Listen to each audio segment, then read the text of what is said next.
your life is not over. It might look a little different, but it's not over. And you can do everything that you used to be able to do. You just have to do it a little bit differently. Take a seat and welcome to Sit Down. Hey everybody, welcome to the Sit Down. And before we get started, I just wanted to encourage you, if you could help us out and like, share, subscribe to our channel, that would help so much. We want to get this out to as many people as we can. We want this podcast to pour into people. And the best way that we can do that is for you guys to help us out and to like, to share it, to subscribe to our channel. So if you would please do that, that'd sure help us. Thanks. All right, welcome back to the Sit Down, episode 3. I'm excited for today. We've got a lot of good stuff planned. Hopefully we keep it under our time allotment so that we can get this thing wrapped up by the time you get to work or by the time your lunch hour is done. But today we're going into a little Q&A. And so over social media, we've been asking, just submit some questions. And we've got a lot of good questions here today that I'm going to try and get answered. I think I just need to recap the first 2 episodes, and man, the amount of feedback that we've got has just been awesome. And people listening to it all over the country, and some of the stories that I've heard back on the connection that was made, that's big time for me. And I think I can speak on behalf of the people behind the camera as well as myself, that's why we're doing it, is to find connection, that people can find connection to my story or to the people that I bring on here, and we can find some common ground and be able to find overcomers and be inspired by them. So the first two episodes I thought were really good. We're rolling now, figuratively and literally. And let's get into some Q&A. Thank you to everybody that submitted. I'm just gonna pull them up on my phone quick, and I might cross my legs too, because I'm gonna get into this a little bit. Some of the questions that were asked, would you have been able to beat 8-year-old Justin Newman? That was a former teammate of mine. Some of these are just ridiculous. My girlfriend said, "How are you so handsome?" That's because of my mama. Favorite coworker. I mean, all those things I've addressed with you personally online, but there's some really good ones in here. Some of them that might get a little deep. Hopefully, I hope it can connect with some people, because I think if one person has this question, somebody probably else is wondering it. First question that I want to address comes from Arizona. And this woman asked, if you could give a newly injured person one piece of advice, what would it be? And this is coming from a fellow wheelchair user. But really, I want to address it of just anybody going through a life-altering injury. It doesn't need to be a spinal cord injury, but really just anything mobility-wise. What would be the first piece of advice that I would give them? And the first thing that comes to my mind is, number one, is your life is not over. It might just be a little different, but your life is not over. I remember right after my accident thinking to myself, like, oh, everything that I used to be able to do, like, all of it's changed now. And I was right. It all had changed, but it did not end. And that's the first thing I would tell somebody that's going through an accident or a life-changing event.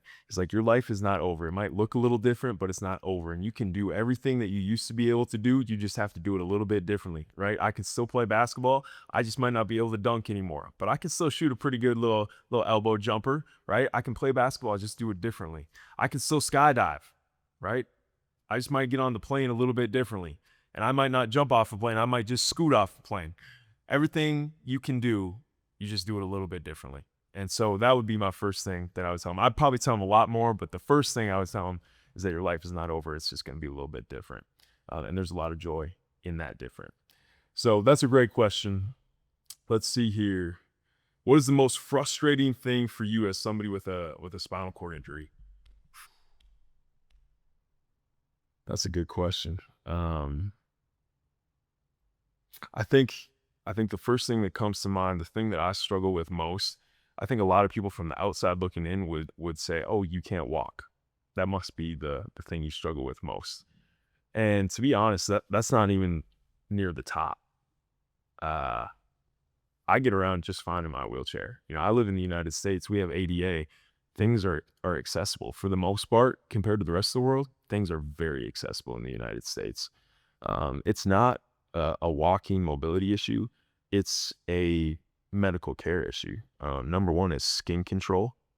Um, Being able to stay away from skin wounds, because skin wounds for spinal cord injuries, uh, they will land you in the hospital. You get a skin wound on your tailbone, for instance, it'll land you 6 months in the hospital, laying on your stomach, trying to let your tailbone heal. That's number one. Number two, bowel and bladder.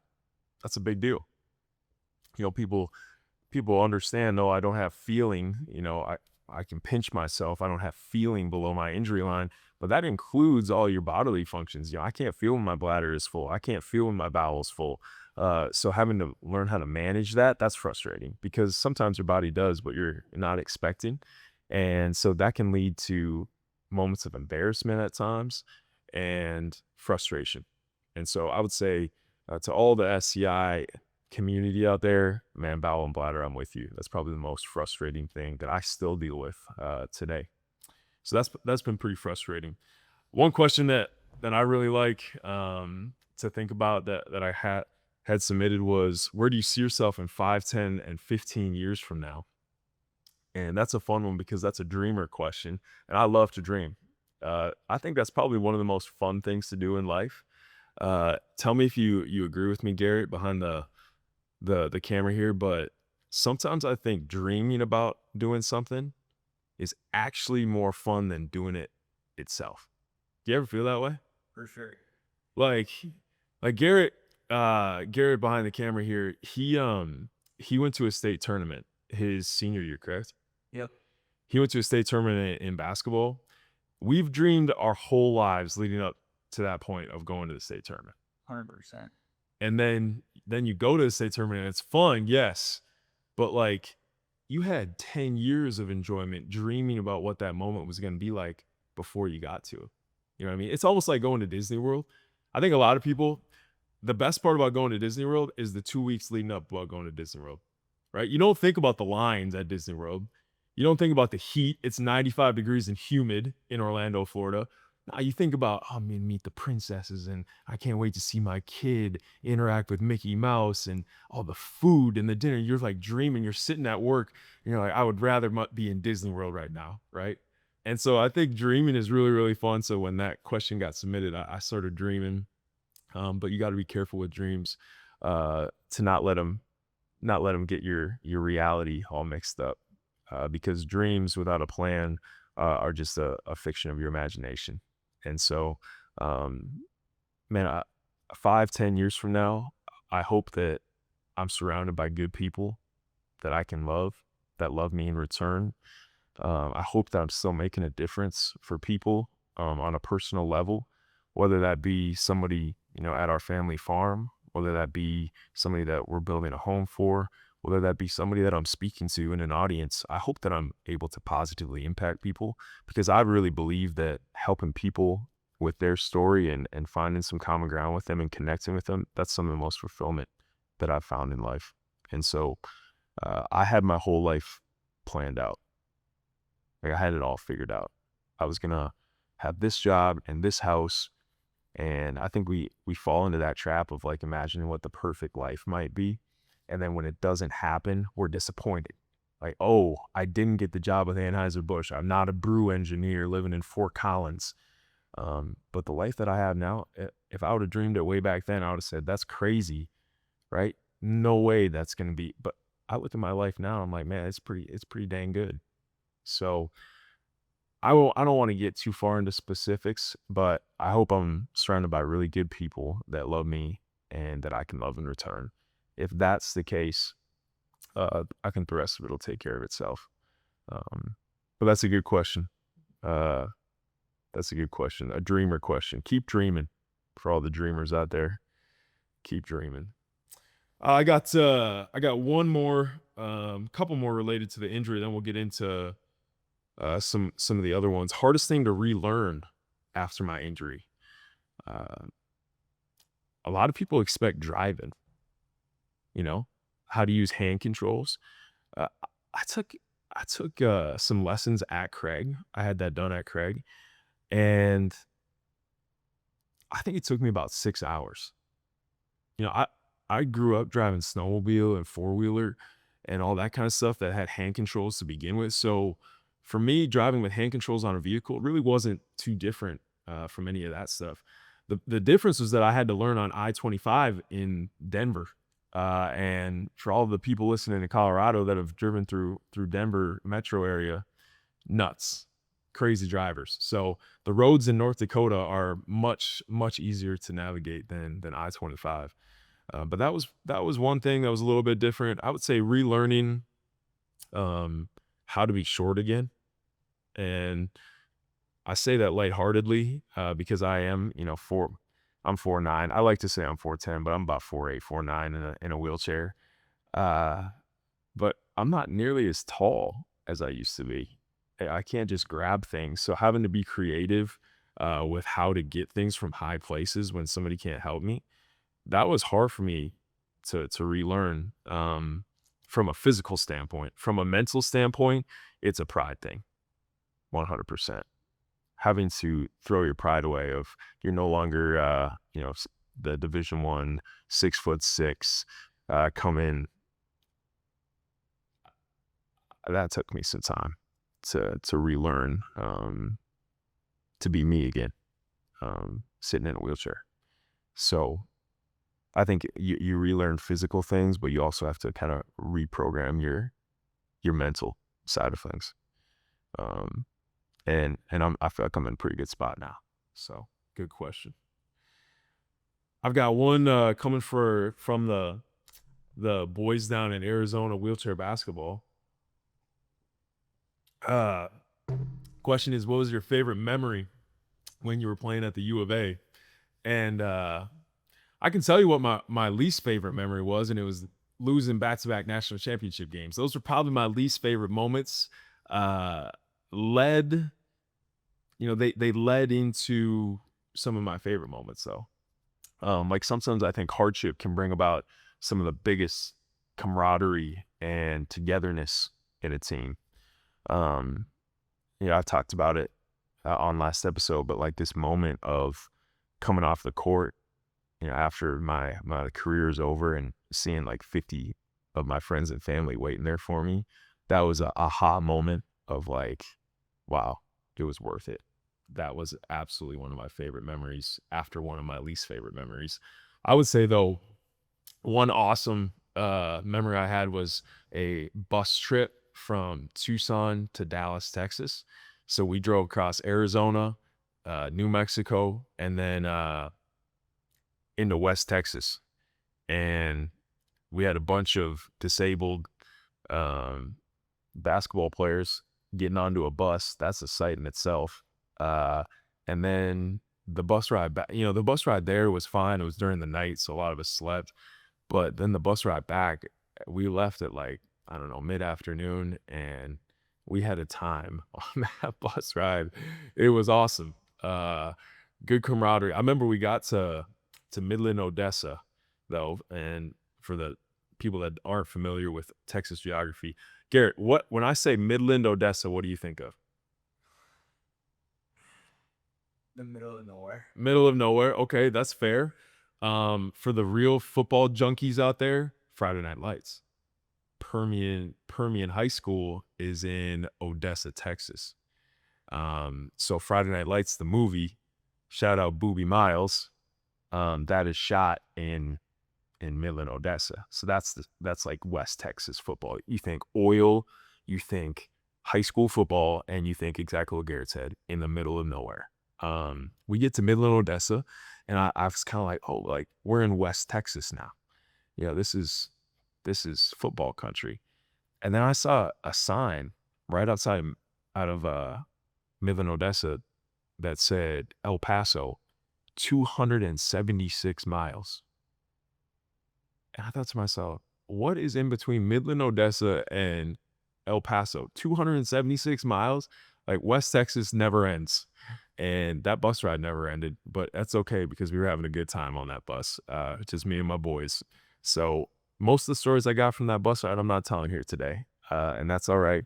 But that is one of my favorite memories from my time at Arizona.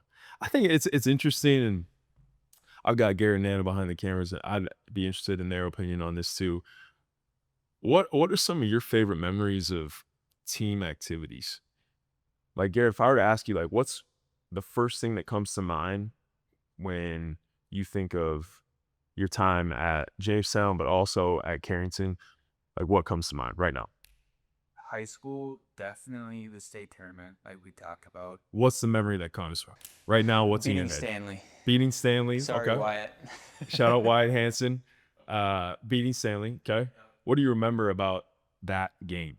I remember specifically the end because they turned the ball over and I actually caught the winning turnover, and then I like slammed the ball down after we had won because it was a pretty big upset. Yeah. So that's what I remember about that game. Yeah. That's good stuff. Do you remember the locker room after? Oh, we went ballistic. Yeah. Yeah. That's good stuff. Anna, you got anything in the back? I hate to bring it up, but we did in fact win nationals. Oh, winning a national championship. I know that's a sensitive subject for you. It's sensitive for me, yes. Anna did win a national championship at Jamestown. Tell me though, Anna, what is like the memory you remember most? Like when you're flashing through your memories in your head, what do you remember most about that game or that situation, that overall event? I mean, it's corny, but literally looking up and the confetti coming down and then just embracing your teammates. You know, I don't even remember the score. I couldn't pick out a play from the game, but just like the end and embracing each other and just freaking out. That's it. She said, the embracing of her teammates after and the confetti and the reason I asked Garrett about, the locker room too is for me, like the games were really fun. I think this is in high school and college, and I think it's probably in adult life too. Like the game and the action itself is really, really fun, but who you're doing it with and the celebrating and the love that you get to share after like something big happens, that's what I remember. Like that's what I hold on to. Because like if I were to ask both of you guys, like where's your region championship trophy? It's probably sitting in Carrington. Like where's your national championship ring? It's probably, you don't even know where it's at. Like it's maybe sitting on like a desk or something. But if I were to say like who did you do it with? And you'd say right away, roster. Yeah, you'd have the full roster. You'd say, Hagerly and Micklejohn, all these girls that you've like are gonna be friends with the rest of your life. I would say the same thing about my time at Arizona. Like I think we won close to 100 games while I was at Arizona over 3 years. I couldn't tell you the scores of those games, but I can tell you every single person that I played with. I can tell you where they're from. I could tell you most of their parents' names. Like that's probably my favorite part of my time at Arizona. And I think if your best memory came from a scoreboard, I think you're missing the point of team athletics. And this is nothing against tennis. It's nothing against any individual sport, but that is the advantage of team sports is that you get to share it with other people. You get to share your success. So yeah, my best memory is hanging out with my guys, the locker room. Good question. Good question. Let's see here. A couple other ones. I have to say that there was I'm going to just put in a little snippet of this and we'll get to it in another episode. There was a lot of questions about a girl. Tell us the story about this cute girl you're with and her cute kids. We're going to get to that. We're going to get to that at a different episode. We're all dying to know. Yeah, everyone's dying to know. We'll get to that, but it's not going to be on this episode, so you're going to have to wait a couple more weeks. But she is a good one. I will say that she's a good one. And her kids are awesome too. Do you golf often? What's your golf handicap? I do like to golf. I golf, 4 months a year, like normal North Dakotans. We don't have a huge golf season here, but I actually was golfing this past week. North Dakota is awesome with adaptive golf. There's multiple organizations that have adaptive golf carts that I can use and um, allow me to go golfing by myself if I want. I don't have to be in my chair. It's an electric cart called a Verticat, and so Dare Standout is an organization that I gotten involved with, and they partner with the Fargo Park District, and so I can go out and golf and use those adaptive chairs. And well, let's throw in a picture of one of those so that the audience can see it. Those that are watching, but they're awesome machines that allow me to get back on the course. What's my handicap? I like to say I'm a double bogey golfer. All right, so my handicap 32 to 36, somewhere in there.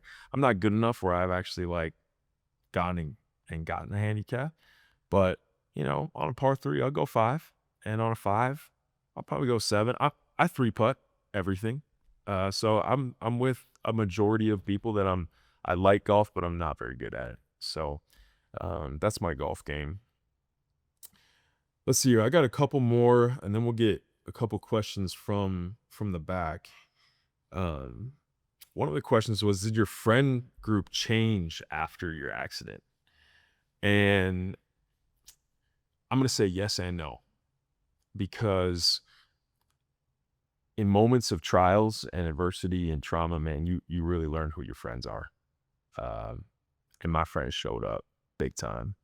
I had so many people come and visit me in the hospital, but it not just when it happens, but man, a year after, and they just keep showing up, and so it brought my close friends even closer. But did my friend group change? The question was, did my friend group change? Yes, it did. It brought more of them in, and it opened up a whole new world for me. The wheelchair opened up doors that would not have been opened otherwise. And I have countless amounts of new friends because of the situation that I went through. And, we talk about the good that happens underneath the miracle. That is part of the good, is these relationships that never would have been here without my spinal cord injury. And I'm grateful for those. So did my friend group change? Yes. I think the ones that I had became closer, and I also welcomed in a couple new ones. So don't be afraid of change. Life change, it can lead to beautiful new things. So those are some of the ones that I had. Let's see here. Well, I've got one more. You attribute a lot of your strength, perseverance, and ability to your relationship with God. How do you inspire and motivate others who do not have that? And that's a great question. Yeah, I think my relationship with Christ, it's something I'm not ashamed of. And I will tell you right now, I am where I am because of the path that God's led me on, and the guidance and the strength and the hope and the courage that comes from my faith. Uh, I'll also be the one to tell you that, if you don't have a faith, that doesn't mean that we can't be friends. Eh, I'm friends with lots of people that don't have the same faith as me. That is not a stipulation for if we can be friends or not, or if we can have a conversation. Uh, I would tell you though, yeah, I have something that I hold dearly to me. Just be open to change. Be open. I'm always open to listen to people, and I might not agree with them, but I'll always listen, and I'm always open to being curious about things. And so the number one thing that I tell somebody that doesn't have faith, that looks at my story, is just be open to it, be open to the question. Um, and then the second thing that I would say, um, to inspire and I really don't want to motivate you, hopefully inspire you, is that your plan is not yet finished. Like, your story has many more chapters to go, and what has happened in the past has happened. It doesn't need to be perfect. You don't need to be cleaned up. You don't need to be I think a lot of people try and clean themselves up and then go and look for, connection to a higher power. That's just the wrong way about it. Like, don't try and clean yourself up. Like, bring yourself at who you are right now in your mess. That's where you need to be. Your plan is not finished yet. Like, your story is continuing to be written. And where you're at right now is exactly where you need to be. And you might not believe it, but man, if you just start telling yourself day in, day out, I'm where I need to be. I'm going to continue to do my daily work. I'm going to continue to chase the things that I've set out in front of me. If you continue to just believe it over and over and over, eventually, over time, it becomes, you know what, I guess I do believe. Like, you just got to come back consistently over and over and over. That's what I tell you, man, is just keep going day after day. And even if you don't believe it right now, if you continue to come at it, eventually belief will be found. Guess what? I look back at my last 3 weeks. I guess I did do that my past 3 weeks. I guess I can do it another week. Now I've done it a month, right? And you start stacking months on top of each other. Now we're at a year. But it starts with a day. It starts with a day and a decision of, okay, I can do this today. You keep stacking enough days on top of each other, eventually turn around and a great life is behind you. So yeah, those are the two things I tell you. Even if you don't have the same belief system as me, number one is remain curious. And number two is, man, get through today. Start stacking today. And then tomorrow and the next day and the next day. And eventually you turn around and you got weeks, months, years behind you where it's proof you can do it. So that's what I got for that one. Garrett, I know you got a couple on your back. You got a couple that's you want to throw out here? Who's the one guy that you played with at UND where you needed yards, get him the ball? Good question. Garrett's these I haven't seen these questions. This is the first time I'm hearing this. If we needed a couple yards, get this man the ball. I mean, me. Get me the ball. No, I'm just kidding. That is not the right answer. Man, I got to play with two of the best running backs of all time at UND, John Santiago and Brady Oliveira. If you needed like a yard, you give the ball to Thunder. Thunder and Lightning. Thunder was Brady, Lightning was John. John could break one for 80, but Brady would always give you 3. Like, always give you 3 or 4. Brady was just named the CFL Most Outstanding Player last year. So he's a stud. I'd probably say Brady Oliveira. I'd also say my good buddy Noah Wanzik. If we needed like 7 or 8 yards, then you go to Wanzik. Give Wanzik a slant or a quick out, and he'll go get it. He'll catch anything that touches his hands. So those would be the two guys. Who's better, Noah Wanzik or Bo Belquist? Ooh, man, a battle of the North Dakota boys too. Who's better, Noah Wanzik or Bo Belquist? I have to stick with my friend, one of my best friends, Noah Wanzik. That is no disrespect to Bo. I got to play with Bo for 1 year. His freshman year was my last year, and Bo is, if not the greatest, one of the greatest players at UND. But Noah Wanzik's my guy. So when I needed a yard, throw it to Noah Wanzik. What's your favorite TV show? Favorite TV show? That's a good question. I was a big Game of Thrones fan. I love fantasy worlds like Lord of the Rings, Harry Potter, like all of those where I could just like immerse myself into another world. So the Game of Thrones books I read in high school, so over a decade ago. And then I did watch the shows, but the books were like unbelievable. And I'm a true believer of that the books are better than most series.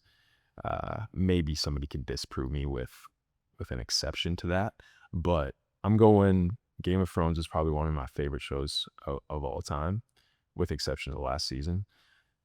As far as what I'm watching right now, I haven't watched the last season of Yellowstone yet.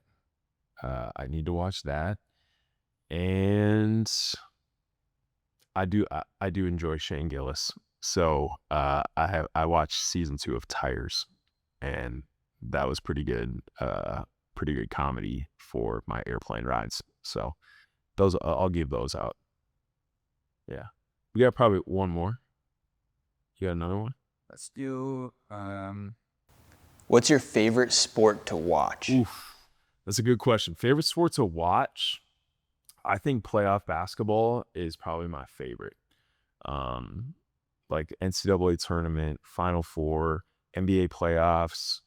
Um, I love high intensity basketball. Regular season basketball, not my favorite. So I'd say basketball and football are probably near the top. But as far as like an individual sport that I really enjoy watching, I've gotten into golf, and I don't like watching all golfers, but I like watching specific guys. And Scotty Scheffler is just fun to watch play golf. Not only is he extremely good and the best in the world, but then he gets off the golf course and is like, "Oh yeah, you mean like golf? This isn't the end all be all. Like, I just want to be a good dad." I'm just like, this guy's the most wholesome person ever. So yeah, I really like Scotty Scheffler and watching golf. I feel like that probably starts making me older. Like when you start like watching golf, you're officially becoming an adult. So Scotty Scheffler, playoff basketball, and then in the Olympics, when the Olympics happen, I enjoy watching swimming because I grew up in the Michael Phelps era. So I remember being like 10, 11 years old, watching Michael Phelps go for 8 golds in Beijing and being like, this is incredible. So I like watching swimming in the Olympics too. Yeah. All right. I want to kind of do a segment that we continue to do for weeks to come and episodes to come. And I saw it the other day, and it's just something called Tell Me Something Good. And it can be really anything. It could be a quote. It could be something that you saw online, a person that you interacted with, just something good. And so my something good is I was on a crop tour. And for those that don't know what a crop tour is, it's when farmers come to another farm and they look at other farmers' crops. It's kind of like a car show, but with crops. And we're doing different things, using different products. And my grandpa had a crop tour the other day, and one of the farmers that came in, he goes, "Hey, you're that speaker," and I said, "Yeah, I am that speaker." And he said, "I heard you speak the other day in Bismarck." And he said, I always remember what you said. It doesn't matter how full your glass is, you still got a glass." And I was like, "Yeah, that's something that I say." And he goes, "I'll never forget that." And I took a step back, and I'm just like, man, I'm at a crop tour, in the middle of nowhere in North Dakota. And here's this farmer talking about something that I had spoken about months earlier at a conference that he and I were at. And I thought to myself, man, that's pretty cool. If a farmer from the northern half of North Dakota shows up on our family farm and can remember something that I said months ago, that's pretty neat. So for me, it was a fulfilling moment of like, you know what, maybe there's something that's sticking here. And that was my something good in the day. So yeah, if you're watching, leave something in the comments. Tell me something good today. Thanks for coming and sitting down with me, and we'll see you guys next time.